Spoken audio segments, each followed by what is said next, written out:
The fluorescent lights buzzed overhead in the emergency room as Marcus Williams walked through the automatic doors, his wife Sarah clutching his arm with white knuckles. At 62, Marcus had the weathered hands of a carpenter who had spent 40 years building homes across the suburbs of Phoenix. His calloused fingers now trembled slightly as he filled out the paperwork at the reception desk. 3 weeks earlier, Marcus had noticed something strange. He was installing crown molding in a client's dining room when his left hand suddenly went numb. The hammer slipped from his grip, clattering to the hardwood floor. He shook his hand vigorously, assuming he had pinched a nerve from working overhead too long. The numbness faded after a few minutes, and Marcus went back to work. But the episodes kept happening. First, it was just his left hand. Then, his left arm would feel heavy and unresponsive for several minutes at a time. Sarah noticed him dropping things around the house.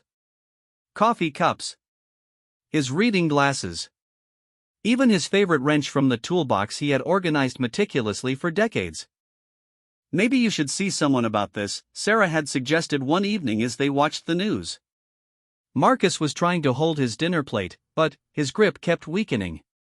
Marcus had always been stubborn about doctors. In 40 years of construction work, he had broken 2 ribs, dislocated his shoulder twice, and suffered countless cuts and bruises. He had never missed more than a day of work for any of it. Real men powered through pain, his father had taught him. You worked until the job was done. But this felt different. This wasn't pain he could ignore or push through. This was his body betraying him in ways he didn't understand.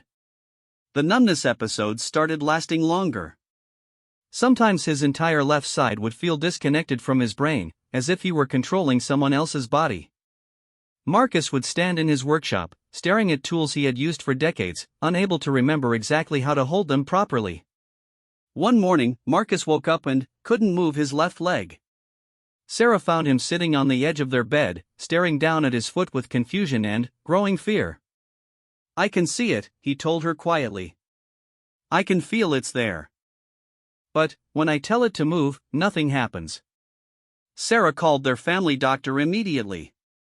Dr. Peterson had been treating the Williams family for over 15 years.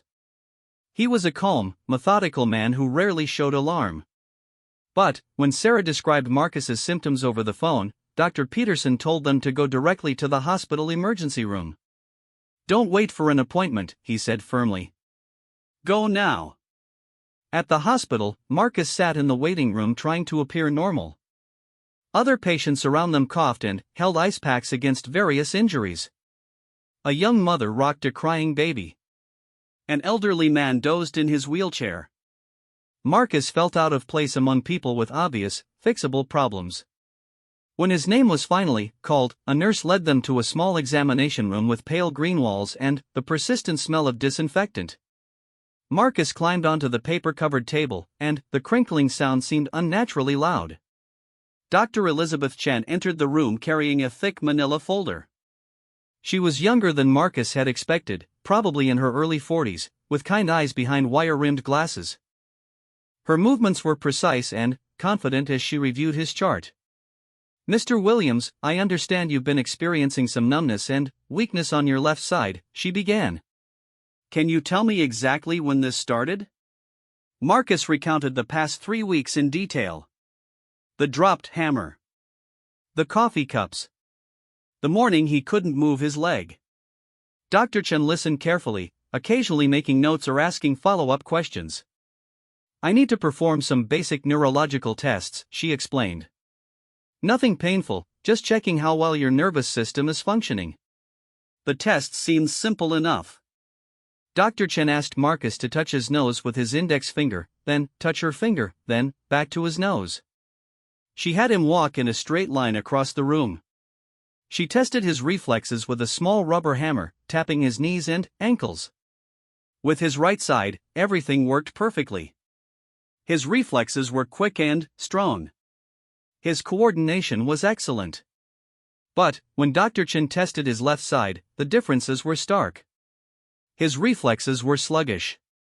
His coordination was clumsy and uncertain. Mr. Williams, I'm going to order some imaging studies, Dr.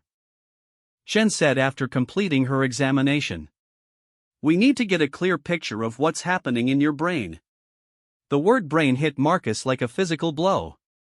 Throughout the past 3 weeks, he had assumed his problems were muscular or maybe related to his spine. Construction work was hard on the body. Pinched nerves and muscle strains were common occupational hazards. But brain problems implied something far more serious. What kind of imaging? Sarah asked, her voice tight with controlled fear. An MRI scan, Dr. Chen explained. It will give us detailed images of the brain tissue and blood vessels. We need to rule out several possibilities. Marcus didn't ask what those possibilities were. He wasn't sure he wanted to know yet. The MRI machine looked like something from a science fiction movie. Marcus lay on a narrow table that slid into a tube barely wider than his shoulders. The technician gave him earplugs to block out the machine's loud banging and clicking sounds, but the noise was still overwhelming. For 45 minutes, Marcus lay perfectly still as the machine captured hundreds of cross-sectional images of his brain. He tried to think about pleasant things. His wedding day 38 years ago. Teaching his son David how to use a circular saw. The cabin he and Sarah had built together in the mountains near Flagstaff. But his mind kept returning to darker possibilities. Brain tumors. Strokes. Diseases he had heard about but never fully understood. Marcus had always prided himself on solving problems with his hands and his practical knowledge. This was a problem he couldn't fix with tools or determination. When the MRI was complete, Marcus was escorted back to the examination room to wait for results. Dr. Chen had warned them that the radiologist would need time to analyze the images thoroughly. What she hadn't mentioned was how slowly time would move during that wait. Marcus and Sarah sat in uncomfortable plastic chairs, speaking in whispers about everything except what they were both thinking. They talked about David's promotion at the engineering firm, Sarah's upcoming retirement from teaching, the roof repairs Marcus still needed to complete on their neighbor's garage. 3 hours passed before Dr. Chen returned to the room. She carried a large envelope containing printed MRI images and wore an expression Marcus couldn't interpret. Professional concern mixed with something that might have been puzzlement. "Mr. Williams, I need to show you something," she began, sliding the first image onto the lightboard mounted on the wall. This is a cross-section of your brain at the level where we would expect to see the area controlling movement on your left side. Marcus stared at the black and white image, unable to make sense of the various shapes and shadows. To him, it looked like an abstract art piece. "What am I looking at?" he asked. Dr. Chen pointed to a dark area roughly the size of a quarter near the center of the image.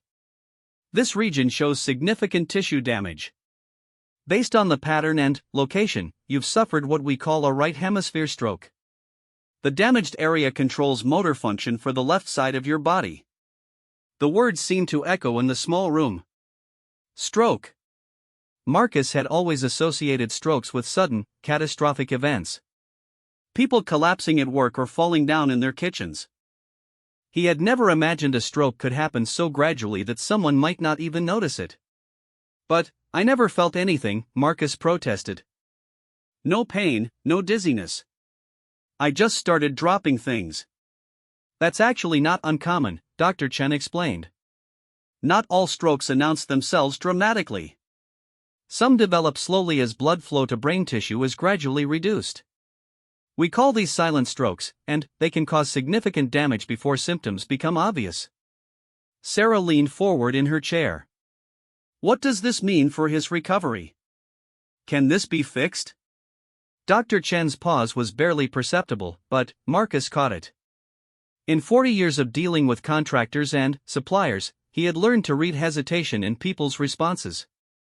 "Brain tissue that has been damaged by stroke doesn't regenerate," Dr. Chen said carefully. "However, the brain has remarkable capacity for adaptation. Other areas can sometimes learn to compensate for damaged regions. With proper rehabilitation, many stroke patients recover significant function." Marcus heard the word many and understood immediately that it didn't mean all. Some people didn't recover. Some people got worse. "What happens now?" he asked. "We need to run additional tests to understand the full extent of the damage and determine what caused the stroke. Blood work to check for clotting disorders. An echocardiogram to examine your heart function. A carotid ultrasound to check the blood vessels in your neck." Dr. Chen began explaining the various tests and their purposes, but Marcus found himself focusing on her body language more than her words. She was thorough and professional, but there was something in her manner that suggested she wasn't telling them everything she was thinking. Over the next 2 days, Marcus underwent every test Dr. Chen had mentioned and several others he hadn't expected. Each test revealed another piece of a puzzle that was becoming increasingly complex and troubling. The echocardiogram showed that Marcus's heart was strong and healthy.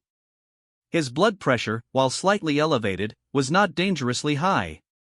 His cholesterol levels were within normal ranges. The carotid ultrasound revealed no significant blockages in the major arteries supplying blood to his brain. "Your cardiovascular health is actually quite good for a man your age, Dr. Chen told them during a follow-up consultation. "Which makes this stroke somewhat unusual. We would typically expect to find clear risk factors." Marcus felt a perverse sense of pride in his good cardiovascular health, even under the circumstances. For decades of physical labor had kept him in better shape than many men his age. But Dr. Chen's expression suggested that good cardiovascular health wasn't necessarily good news in this situation. If the stroke wasn't caused by the typical risk factors, what did cause it? Sarah asked.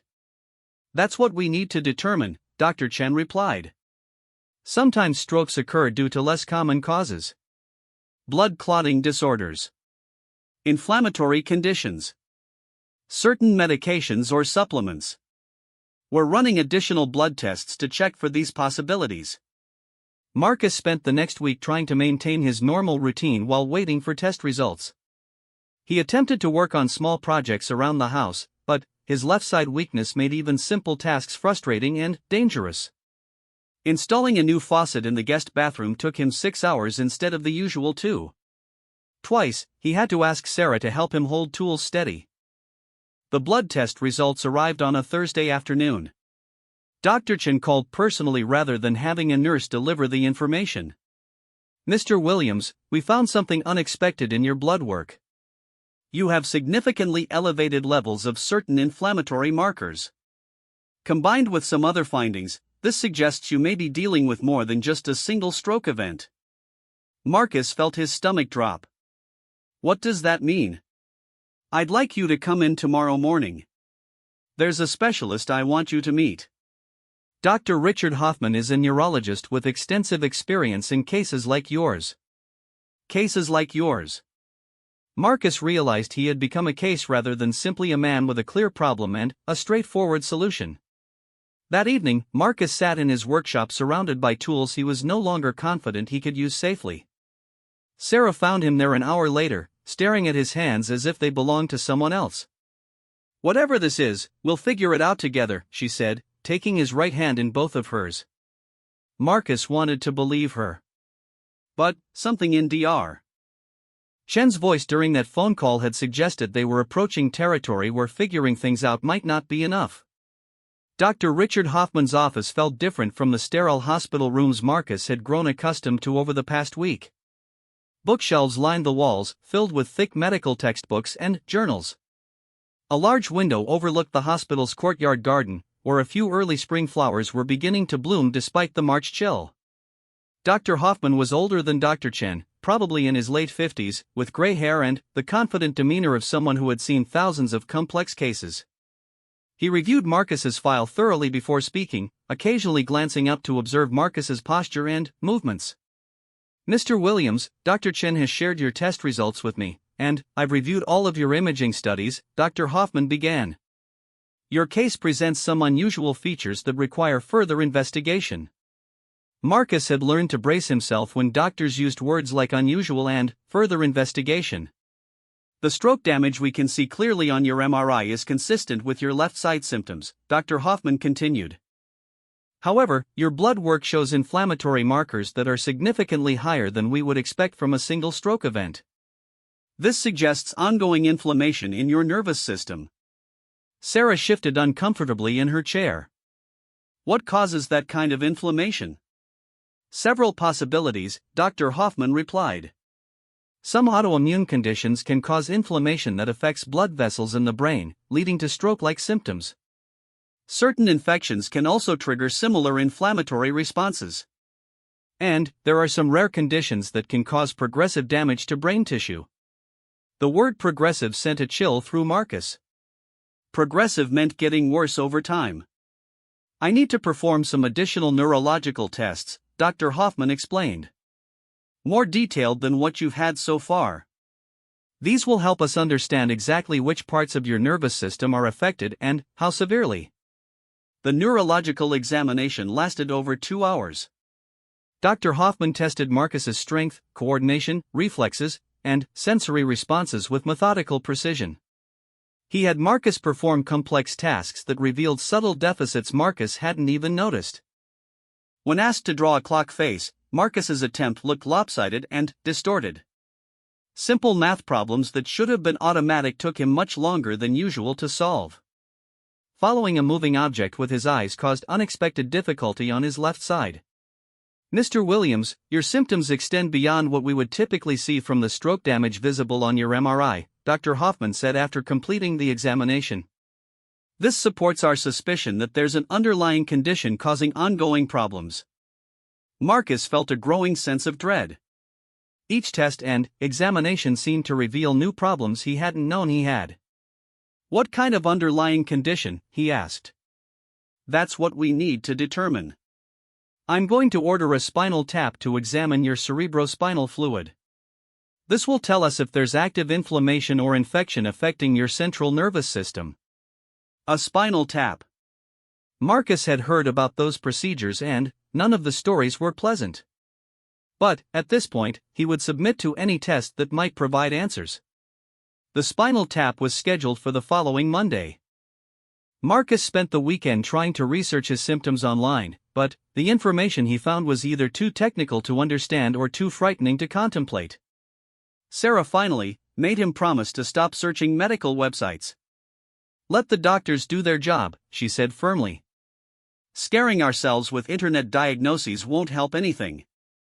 On Monday morning, Marcus lay on his side in a procedure room while a radiologist carefully inserted a long needle between his vertebrae. The local anesthetic made the area numb, but he could feel pressure and movement as the needle advanced toward his spinal canal. Just a little more, the radiologist murmured. Almost there. Marcus closed his eyes and tried to think about the cabin in the mountains. He and Sarah had built it themselves over 3 summers, working weekends and vacation days to complete every detail. The smell of pine lumber. The satisfaction of fitting each piece perfectly into place. The evening they had finally moved in and sat on their handmade porch watching the sunset through the trees. Got it, the radiologist announced. We're collecting the fluid now. The cerebrospinal fluid was clear and colorless, which the radiologist said was a good sign. Cloudy or discolored fluid would have suggested serious infection. The samples were sent to the laboratory for detailed analysis that would take several days to complete. Marcus returned home with instructions to rest and avoid strenuous activity.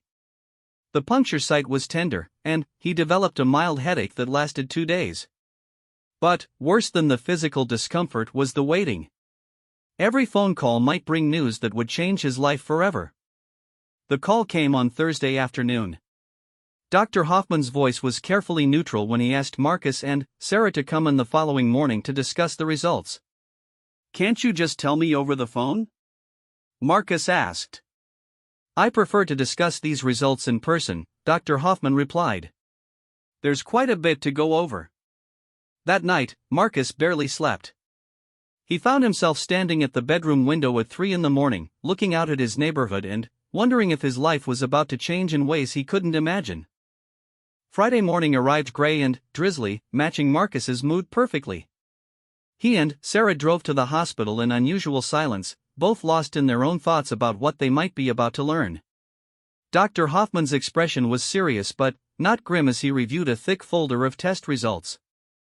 Mr. Williams, the analysis of your cerebrospinal fluid has given us some important answers, though they lead to new questions. Marcus gripped the arms of his chair. What did you find?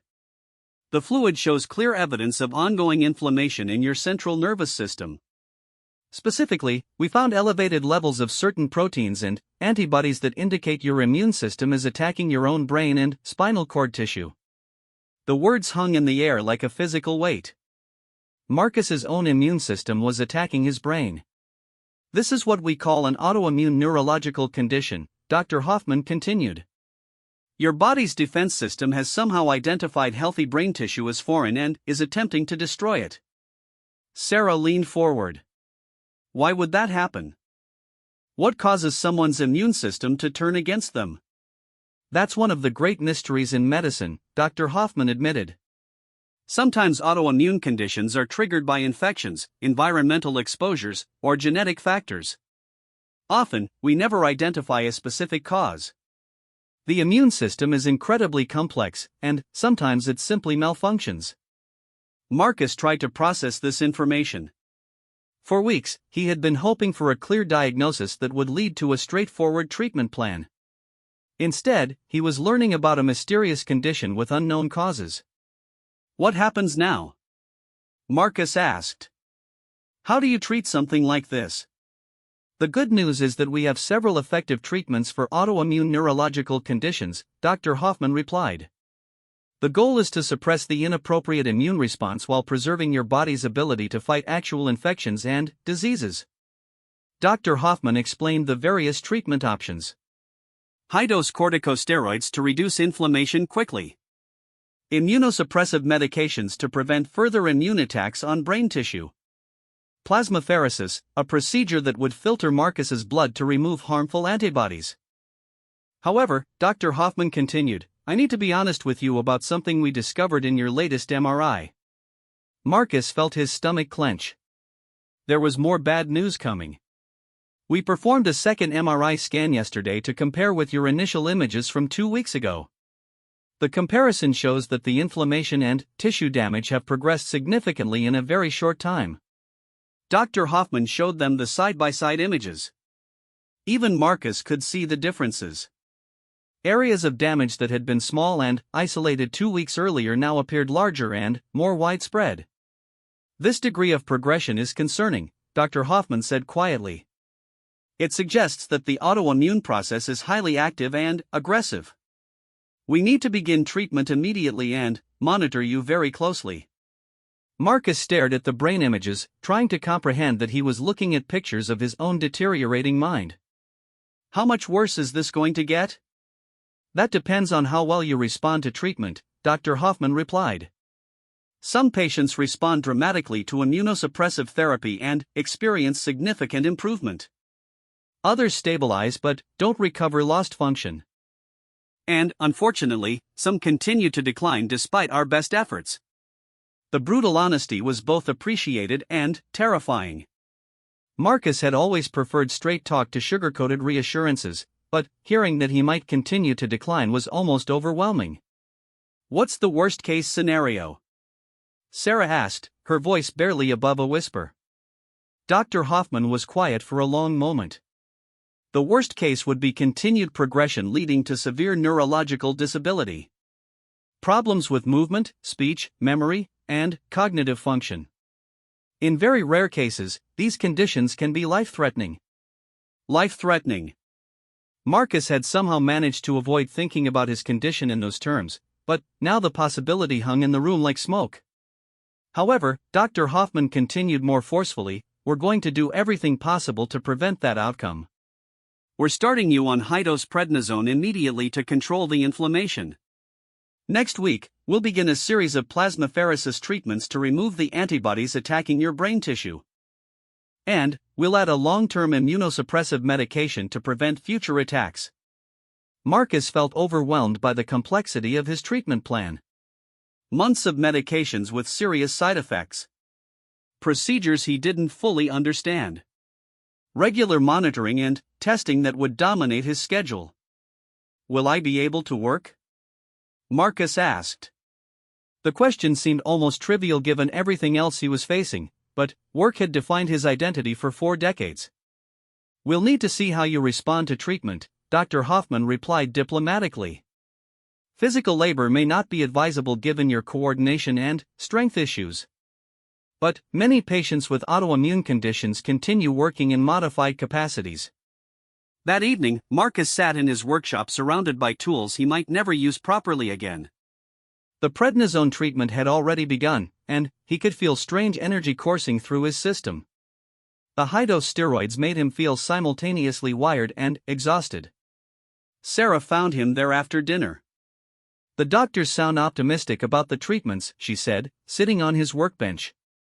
Marcus nodded, but he was thinking about Dr. Hoffman's careful words. Optimistic was not the same as confident. Possible improvement was not the same as probable recovery. "What if this doesn't work?" Marcus asked. "What if the treatments don't help?" Sarah was quiet for a long time. "Then, we'll figure out what comes next," she said finally. "But we're not there yet.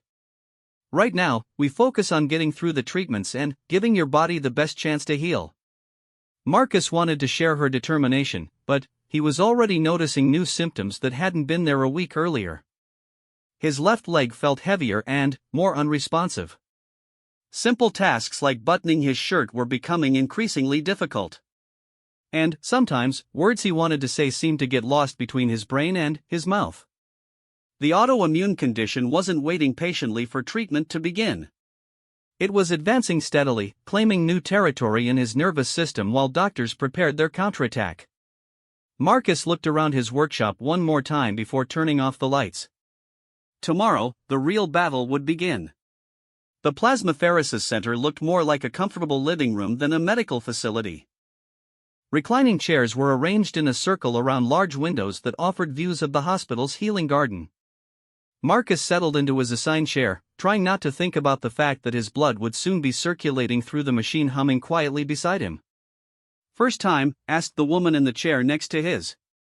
She appeared to be in her 30s, with a bright scarf covering what Marcus assumed was hair loss from medical treatment. "Yeah," Marcus replied. "You?" "Number 15, she said with a wry smile. "I'm practically a regular. The staff knows my coffee order and everything." Her casual attitude was reassuring. If someone could undergo this procedure 15 times and still maintain a sense of humor, perhaps it wasn't as intimidating as it seemed.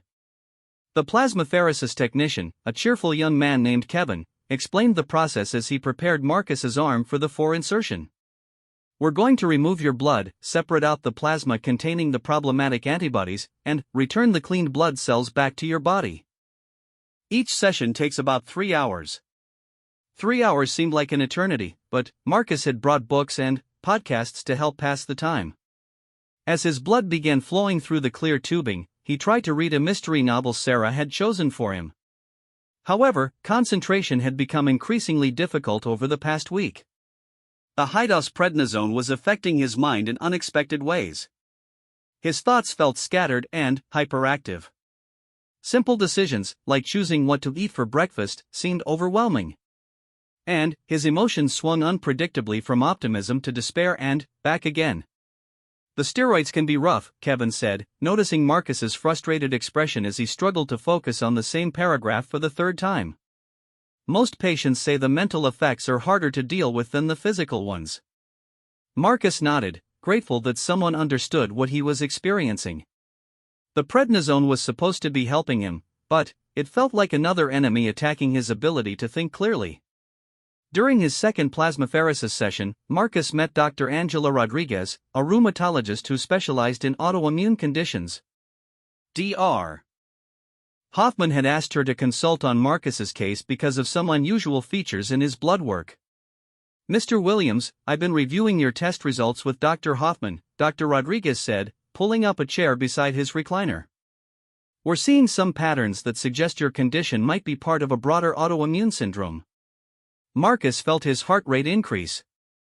Just when he was beginning to understand one diagnosis, the doctors were suggesting there might be more.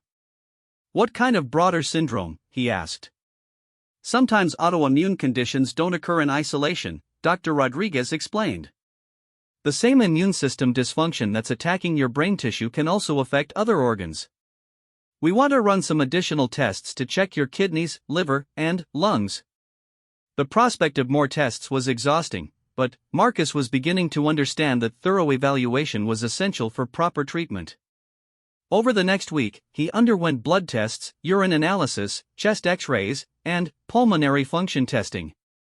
The results were mixed. His kidneys showed early signs of inflammation, though not severe enough to cause symptoms yet. His liver function was normal, but certain markers suggested it was under stress from the autoimmune process. His lungs appeared healthy, which was encouraging news. The kidney involvement changes our treatment approach somewhat, Dr. Rodriguez explained during a follow-up consultation. We need to be more aggressive with immunosuppression to protect your kidney function, but we also need to be more careful about medication side effects. Marcus was learning that treating autoimmune conditions involved constant balancing acts. Medications powerful enough to control the disease were often toxic enough to cause serious side effects. Protecting one organ system might put another at risk. After his fourth plasmapheresis session, Marcus began to notice subtle improvements. His left hand seemed slightly stronger, and his coordination was marginally better. The changes were small, but they represented the first positive developments since his symptoms had begun. I think I can feel a difference, he told Sarah as they drove home from the treatment center. Not dramatic, but something. Sarah squeezed his hand. That's wonderful news. The doctor said it might take several treatments before you noticed improvement. That evening, Marcus attempted a simple carpentry project for the first time in weeks. He wanted to repair a loose cabinet door in the kitchen, a job that would normally take 15 minutes. With careful concentration and frequent breaks, he managed to complete the repair in just over an hour. The improvement was modest, but it felt like a victory. For the first time since his diagnosis, Marcus allowed himself to hope that he might regain significant function. However, his optimism was tempered by a conversation with Dr. Hoffman the following week. The latest MRI showed that while the acute inflammation in Marcus's brain had decreased significantly, the areas of permanent tissue damage had not changed. The good news is that we've stopped the active immune attack, Dr. Hoffman explained. The plasmapheresis and prednisone are working as intended. However, brain tissue that has already been damaged doesn't regenerate. The improvement you're experiencing comes from reduced inflammation and, possibly from healthy brain areas learning to compensate for damaged regions. Marcus was beginning to understand the complex reality of his condition. Treatment could prevent further damage and, potentially restore some function, but complete recovery was unlikely. He would need to adapt to permanent limitations while working to maximize his remaining abilities. The prednisone dosage was gradually reduced over the following month, and Marcus was started on a long-term immunosuppressive medication called mycophenolate. Unlike prednisone, this drug worked more specifically to suppress the parts of the immune system responsible for autoimmune attacks. Think of it as precision medicine, Dr. Rodriguez explained. Instead of shutting down your entire immune system, mycophenolate targets the specific cells that are causing problems. You'll still be able to fight infections, but, hopefully, your immune system will stop attacking your own tissues. The transition from prednisone to mycophenolate was challenging. As the steroid dose decreased, Marcus's energy levels plummeted. Tasks that had seemed manageable during the high-dose steroid phase suddenly became exhausting again. Simple activities like grocery shopping or yard work left him feeling depleted for hours. This is normal, Dr. Hoffman assured him. Your body has been running on artificial energy from the steroids. As we taper the dose, your natural energy levels need time to stabilize. Most patients feel significantly better after a few weeks on the new medication. Marcus clung to the phrase most patients while struggling through days that felt like swimming through thick mud. Everything required enormous effort, from getting dressed in the morning to following conversations at the dinner table. But, gradually, subtle improvements began to emerge. His left side weakness stabilized rather than continuing to worsen. His coordination improved enough that he could write legibly with his right hand and use basic tools safely. His speech, which had become slightly slurred during the worst phases of his illness, returned to normal clarity. 3 months after beginning treatment, Marcus attempted his most ambitious project since becoming ill. He wanted to build a small bookshelf for Sarah's home office, something that would require precise measurements, careful cutting, and detailed assembly. The project took him 6 times longer than it would have taken before his illness. He had to rest frequently, double-check every measurement, and ask Sarah for help holding pieces in place. But, when the bookshelf was complete, it was sturdy, attractive, and perfectly functional. "It's beautiful," Sarah said, running her hands over the smooth wood finish. "I can't believe you were worried about not being able to work with your hands anymore." Marcus felt a complex mixture of pride and sadness as he looked at the finished bookshelf. He was grateful that he could still create useful things with his hands, but the effort required had shown him clearly how much his abilities had changed. Dr. Hoffman was pleased with Marcus's progress during their 6-month follow-up appointment. Blood tests showed that the inflammatory markers had decreased to near normal levels. The latest MRI revealed no new areas of brain damage, suggesting that the autoimmune process was well controlled. "You've responded very well to treatment, Dr. Hoffman said. "The combination of plasmapheresis followed by immunosuppressive therapy has been effective in your case." Marcus was learning to appreciate medical language more carefully. Very well and effective didn't mean cured or completely recovered. They meant the disease was controlled and further damage had been prevented. "What happens now?" Marcus asked. "How long do I need to stay on the medications?" "Probably indefinitely," Dr. Hoffman replied honestly. Autoimmune conditions tend to be chronic diseases that require ongoing management. Stopping treatment often leads to disease flares and renewed tissue damage. The idea of taking immunosuppressive medications for the rest of his life was daunting. Marcus would need regular blood monitoring to watch for side effects. He would be more susceptible to infections and certain cancers. And there was always the possibility that the medications would become less effective over time. But the alternative was worse. Without treatment, the autoimmune process would likely resume its attack on his nervous system, leading to progressive disability and potentially life-threatening complications.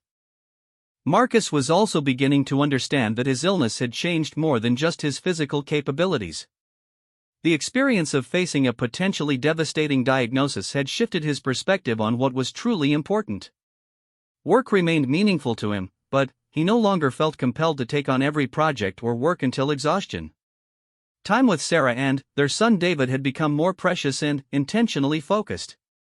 And he found himself appreciating simple daily activities that he had previously taken for granted. "I think this experience has taught me something about resilience I didn't know before," Marcus told Sarah one evening as they sat on their porch watching the sunset. "I always thought being strong meant pushing through anything that happened. But real strength might be learning to adapt when pushing through isn't enough." Sarah nodded thoughtfully.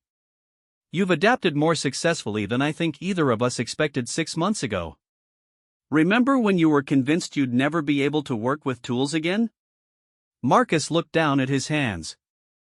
They weren't as steady or as strong as they had been before his illness, but they were still capable of creating useful and beautiful things. The bookshelf in Sarah's office was proof of that.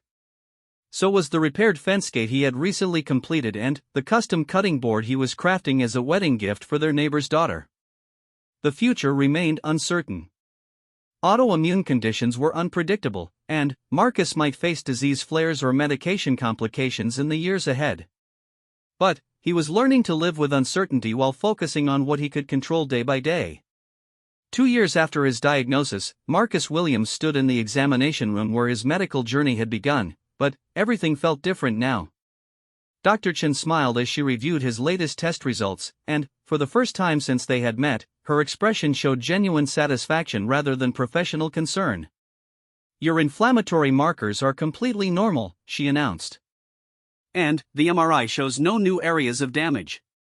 The autoimmune process appears to be fully controlled." Marcus absorbed this news with quiet gratitude rather than celebration. He had learned not to get too excited about positive medical updates, knowing that autoimmune conditions could be unpredictable. But the stability he had maintained for over 18 months was encouraging. "How are you feeling day to day?" Dr. Chen asked. Any new symptoms or concerns? Marcus considered the question carefully. His left side remained weaker than his right, and he still experienced occasional coordination difficulties when he was tired or stressed. But these limitations had become familiar and manageable rather than frightening and progressive. I'm doing well, Marcus replied. I've learned to work within my limitations, and honestly, those limitations aren't as severe as I feared they would be 2 years ago. Dr. Chen nodded approvingly. You've made an excellent recovery, Mr. Williams. Better than we dared hope when you were first diagnosed. The word recovery still felt complicated to Marcus. He hadn't returned to his previous level of function, and he never would. The damaged areas of his brain would never regenerate, and he would always need medication to control his autoimmune condition. But he had recovered his ability to live a meaningful and productive life. After leaving the doctor's office, Marcus drove to the community college where he had been teaching woodworking classes for the past 8 months. When he had first suggested this possibility to Sarah, she had been skeptical about whether he was ready for the physical and mental demands of teaching. Are you sure you want to commit to something that's structured? She had asked. What if you have bad days when your symptoms flare? Marcus had shared her concerns, but he missed being useful to other people in ways that went beyond his own recovery. Teaching seemed like a way to remain connected to carpentry even if he could no longer work as a contractor.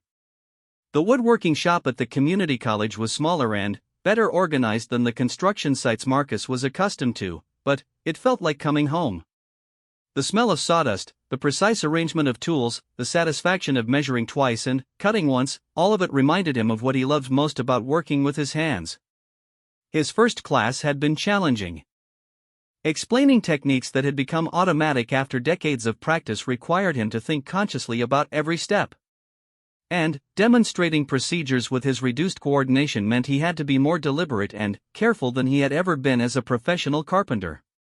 But the students appreciated his patience and attention to detail. Many of them were retirees who had always wanted to learn woodworking but had never found the time. Others were younger people seeking hands-on skills in an increasingly digital world. All of them benefited from Marcus's emphasis on safety and proper technique. You know, Mr. Williams, said Janet, one of his regular students, as she carefully measured a piece of oak for a jewelry box she was making. You're the most patient teacher I've ever had. You never make us feel stupid for asking questions. Marcus smiled as he watched Janet mark her measurement with a sharp pencil. I've learned that asking questions is how we avoid making expensive mistakes, he replied. And I've also learned that there's no shame in taking your time to get something right. These lessons had come to him the hard way during his illness and recovery. Before his diagnosis, Marcus had prided himself on working quickly and efficiently. Delays and careful double-checking had seemed like signs of uncertainty or inexperience. Now he understood that deliberate care was often more valuable than impressive speed. His students were creating furniture and decorative items that would last for decades. Taking extra time to ensure proper measurements and clean joints was an investment in long-term satisfaction. Marcus had also discovered that teaching required different skills than he had expected. Beyond the technical knowledge of woodworking, he needed to understand how different people learned best. Some students were visual learners who needed detailed demonstrations. Others preferred written instructions they could reference repeatedly. A few learned best through hands-on trial and error with guidance. Adapting his teaching style to different learning preferences had helped Marcus become more flexible in other areas of his life as well. He no longer assumed that his way of approaching problems was necessarily the best way for everyone. One afternoon, Marcus received a phone call that surprised him. The voice belonged to Tom Rodriguez, a contractor Marcus had worked with occasionally before his illness. "Marcus, I have a client who wants some custom built-in bookcases," Tom explained. "Beautiful old house, high-end finishes. I immediately thought of your work. I know you're not doing construction anymore, but would you be interested in a consulting role? Design the project and oversee the installation while my crew does the heavy work?" The offer intrigued Marcus. He missed the challenge of designing custom solutions for unique spaces. And the idea of returning to high-quality residential work, even in a modified capacity, appealed to him. "Tell me more about the project," Marcus said. Over the following week, Marcus visited the client's Victorian-era home and discussed their vision for floor-to-ceiling built-in bookcases that would complement the house's original architectural details. The challenge excited him in ways he hadn't experienced since before his illness. Working with Tom's crew required Marcus to think differently about his role in construction projects. Instead of handling tools for hours at a time, he focused on precise measurements, detailed planning, and quality control. His reduced physical capabilities weren't significant limitations for this type of work. "You know, Marcus," Tom said as they reviewed the installation plans, "you might be even better at this consulting work than you were at hands-on construction. You're seeing details and potential problems that I would have missed completely." The project took 3 weeks to complete, and the results exceeded everyone's expectations. The bookcases looked as if they had been original features of the house, perfectly proportioned and beautifully finished. Marcus felt the deep satisfaction that came from creating something both functional and beautiful. More importantly, the project proved that his career in construction wasn't necessarily over. It had evolved into something different, but potentially even more rewarding. Word of the bookcase project spread through Tom's network, and Marcus began receiving inquiries about other consulting opportunities. Kitchen renovations that required custom cabinetry. Historic restoration projects that needed someone with experience in traditional joinery techniques. New construction where architects wanted input on built-in features. "I think you've accidentally started a new business," Sarah observed as Marcus fielded his third consulting inquiry in a single week. The idea had occurred to Marcus as well. He could maintain his teaching schedule at the community college while taking on selective consulting projects that challenged him intellectually without overwhelming him physically. 6 months later, Marcus had established a small but successful consulting practice. He worked with contractors on high-end residential projects, helped architects solve complex construction challenges, and occasionally served as an expert witness in construction disputes that required detailed knowledge of building techniques. The work was intellectually stimulating and financially rewarding, but, more importantly, it allowed Marcus to remain connected to the construction industry he had devoted his career to. He wasn't the same carpenter he had been before his illness, but he was still contributing valuable expertise to projects he cared about. During his annual follow-up appointment with Dr. Hoffman, Marcus reflected on how much his life had changed since his diagnosis. "When you first told me about my condition, I thought my working life was over," Marcus said. "I couldn't imagine staying productive with the limitations I was facing." Dr. Hoffman leaned back in his chair. "What's interesting about your case, Mr. Williams, is that you've achieved something many of my patients struggle with. You found ways to remain engaged and productive while accepting that your capabilities have changed." "I think the key was realizing that adapting doesn't mean giving up," Marcus replied. "It means finding different ways to do what matters most to you." Dr. Hoffman nodded thoughtfully. "I often tell newly diagnosed patients that autoimmune conditions don't have to define their lives. You're excellent proof of that principle." On his drive home from the appointment, Marcus reflected on the journey that had brought him to this point. 2 years earlier, he had been a man whose identity was entirely tied to his physical capabilities and professional reputation. The prospect of limitations had seemed like a form of defeat. Now he understood that limitations could sometimes create opportunities for growth and discovery that might never have emerged otherwise. Teaching had introduced him to the satisfaction of helping others develop new skills. Consulting had allowed him to apply his knowledge in more creative and strategic ways than hands-on construction had ever offered. That evening, Marcus sat in his workshop organizing tools for a demonstration he would give to his woodworking students the following day. His movements were more deliberate than they had been before his illness, and he tired more easily than he once had. But the essential satisfaction of working with his hands remained unchanged. Sarah found him there as the sun was setting, carefully arranging chisels in order of size for the next day's lesson on traditional joinery techniques. "How are you feeling?" she asked, a question she had posed countless times over the past 2 years. Marcus looked around his workshop, then at his hands, and, finally, at Sarah. For the first time since his diagnosis, he answered without hesitation or qualification. "I'm feeling grateful," he said simply. "Grateful that the treatments worked. Grateful that I found ways to keep working. Grateful that we got through this together." Sarah smiled and kissed him softly.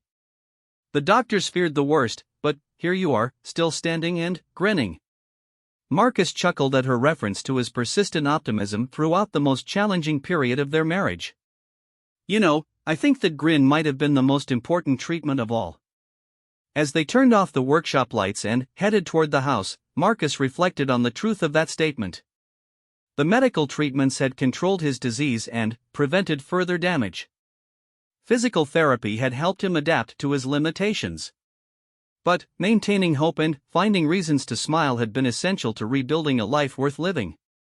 2 years later, Marcus Williams was not the same man who had walked into the emergency room with mysterious symptoms and growing fear.